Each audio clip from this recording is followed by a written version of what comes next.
founder of Creative Edge Travel. Welcome to today's coffee chat.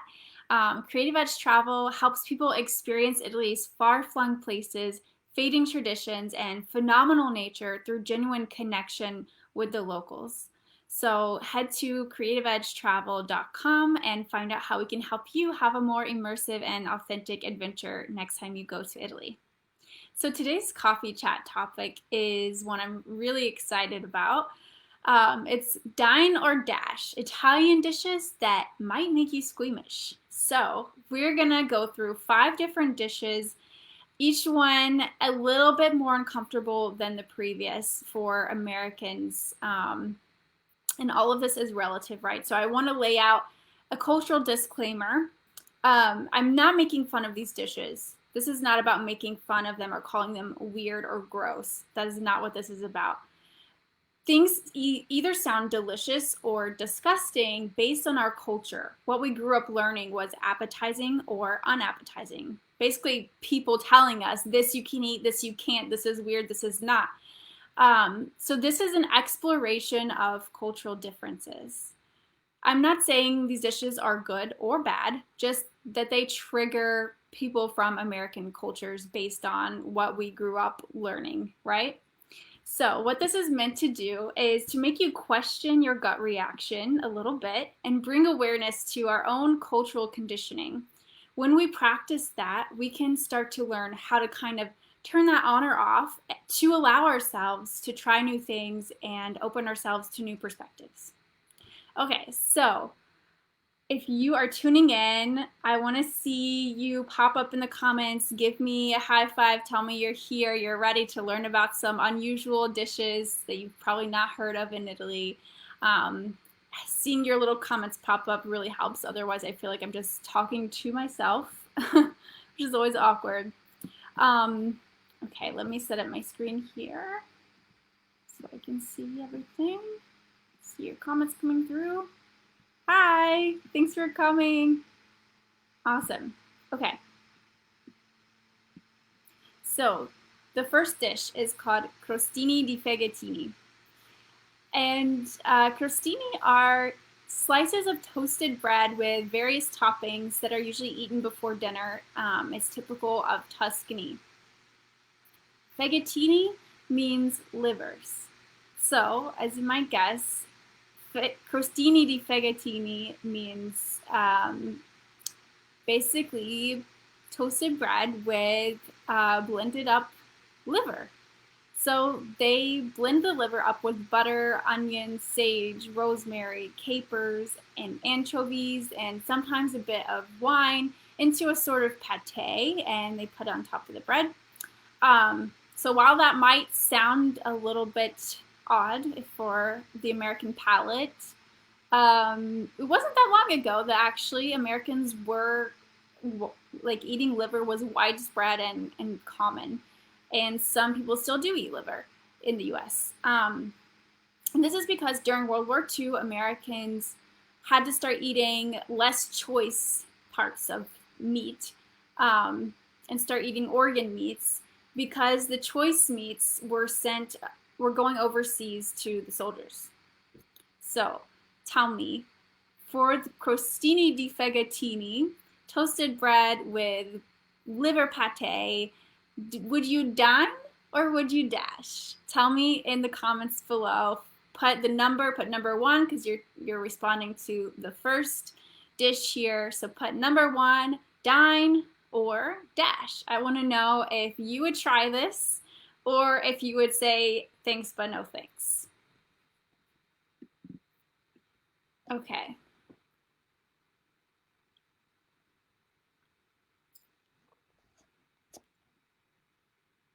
So moving on to number 2. So this one is called Sanguinea Dolce. Sanguinea Dolce. And I'll give you a hint for what this is. Sangue means blood, and dolce means sweet. So as you can probably guess, it has something to do with some kind of dessert that has blood in it. Yep. So this is a chocolate custard pie with a secret ingredient. And that secret ingredient is pig's blood. So it looks like a velvety chocolate pudding. It actually looks delicious, to be honest. It has pig's blood in it, though. It's popular in Basilicata, the region called Basilicata, which is in the south, and also Campania. And it's eaten all over Italy, but it's most popular in those southern regions. So let me know in the comments. Put number 2, dine or dash. Let's hear it. I want to see which of you would totally taste this bloody chocolate pudding, and which one who would actually say, yeah, I don't think so. You know, I think I would probably, it's good practice, right? It's such good practice to like, to realize that we're feeling a certain way about it because we grew up thinking a certain thing, you know? So I would try to put my cultural conditioning aside and give it a taste, even if just a small taste. Try everything once, right? Okay, moving on to number 3. So number 3 is pane Camarousa. And this is a Sicilian street food sandwich. It's made of veal lung and spleen that have been boiled, then fried in lard. So that's pure fat, lard. Veal lung and spleen, boiled, then fried in lard. I'm just trying to wrap my mind around that. So the spleen is the organ that deals with filtering the body's blood. It fights infection and it keeps your body's fluids balanced. So let me know in the comments, number 3, dine or dash? Okay. Actually, pane Camarousa, this spleen sandwich, can be found in Brooklyn, New York at a place called Fernando's Focacceria. So if you're in New York, you can try it. You don't have to wait till you go to Italy. You can head on over to Fernando's. It's Ferdinando's, like Ferdinand, Ferdinando's Focacceria in Brooklyn. So you can head there, give it a taste, and circle back to these comments, and please let us know what you thought. Okay, number 4. We're getting on up there, guys. Number 4, snails. So you've all heard, like, most famous thing is that the French eat snails, right? So they're actually not the only country that eats snails. Italy also eats snails, and Spain does too, actually. So snail consumption in Italy has actually increased by 325% over the last 20 years. In Sicily, the snails are eaten for the summer festival for the feast of Saint Rosalie, which is Palermo's patron saint. And they're called babalucci, and that word has Arabic origins, which is just a sign of the time period when they were under Arabic rule. So to make these babalucci, they boil them in salt water, and then they soak them in cold water for a day. And then finally they serve them with this sort of pesto that's made of celery, parsley, garlic, and lightly sauteed in olive oil. You can also find them in some pasta dishes. And actually, another interesting side of this snail consumption is that this blows my mind. I didn't know this until I started researching for this topic. They actually sell snail caviar. Did not even know that's a thing. Had never even thought about how snails reproduce, really. Apparently they lay eggs, y'all. Snail caviar are produced in Italy for high-end restaurants. And these caviar, they're tiny, tiny white eggs, and it's very meticulous to produce them, and therefore they're very expensive. So they sell for anywhere from $1,900 to $3,000 per pound of snail caviar. So next time you're eating at a Michelin star restaurant, see if there's any snail caviar on the menu. Let us know how it is. So let me know. Number 4, snails. Would you dine or would you dash? I want to know if you will try it.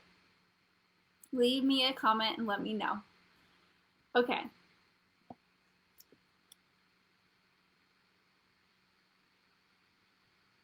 We have arrived at the grand finale.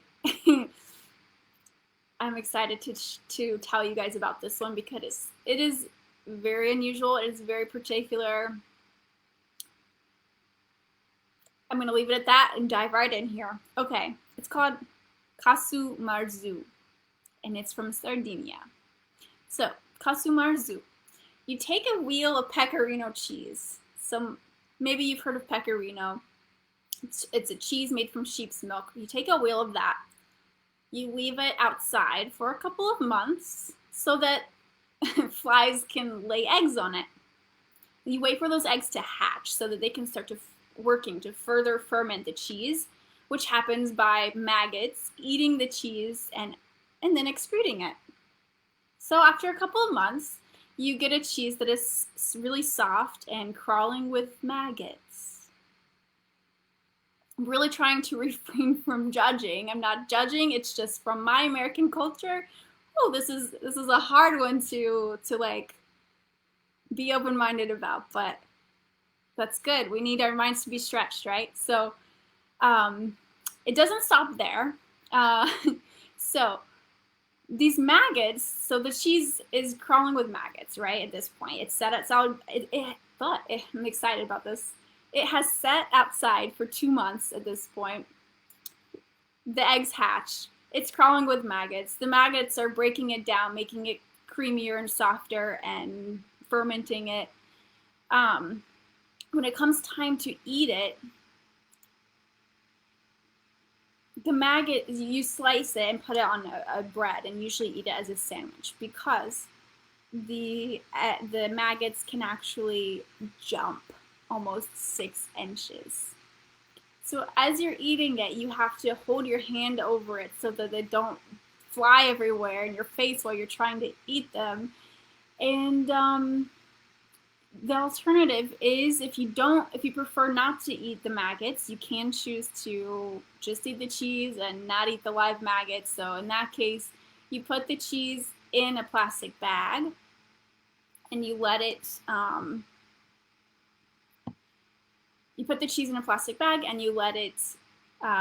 just kind of stay closed, and you'll hear the pitter-patter sound of these maggots flying everywhere as they're suffocating.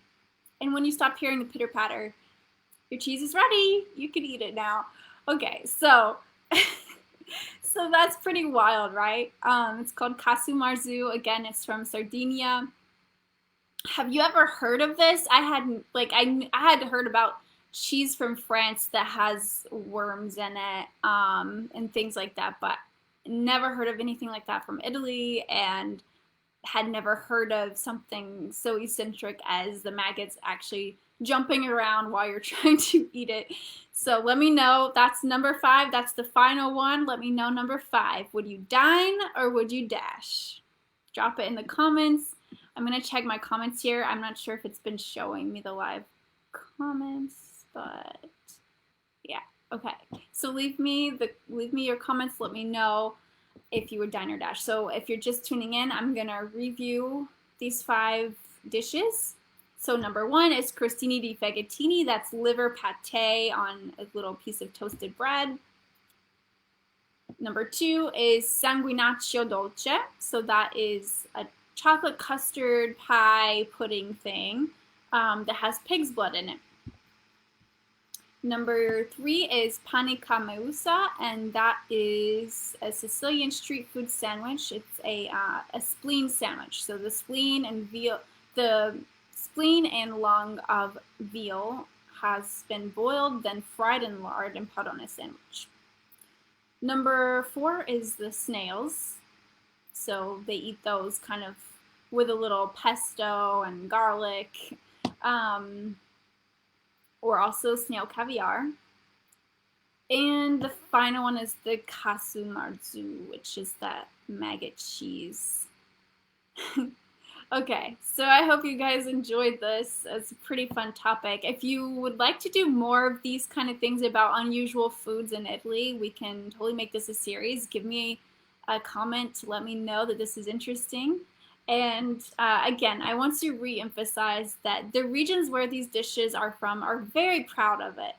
The reason that I love this topic is because it makes us step outside of our initial reaction of whether it's disgusting or delicious and understand that we have that reaction solely because we grew up being told it was disgusting or delicious, right? It's our culture. It's what we learn, we pick up. If we had been born somewhere else, we would think differently. So I just think that's amazing that the way we think is so dependent on what we grew up with. So opening our minds to unusual food is really good practice for opening our minds to perspectives that would typically go against our grain. And isn't that what travel is all about? Experiencing a new way of living, and that includes new way of thinking and a new way of eating. So I hope you guys enjoyed that. If you are interested in more content from Creative Edge Travel, we are always diving into these lesser known stories about Italian culture, lesser known places, helping you go deep into the Italian culture where you can really experience some unique things that you haven't heard of. So if you're interested in that, please sign up for our newsletter. The link is in the description.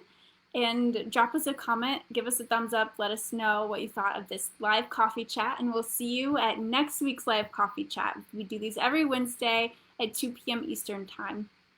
And we're always looking for ideas for new topics to cover. So again, I'm Sierra Bush. I'm the founder of Creative Edge Travel, and I'm so happy that you guys have tuned in today. Have a great rest of your week.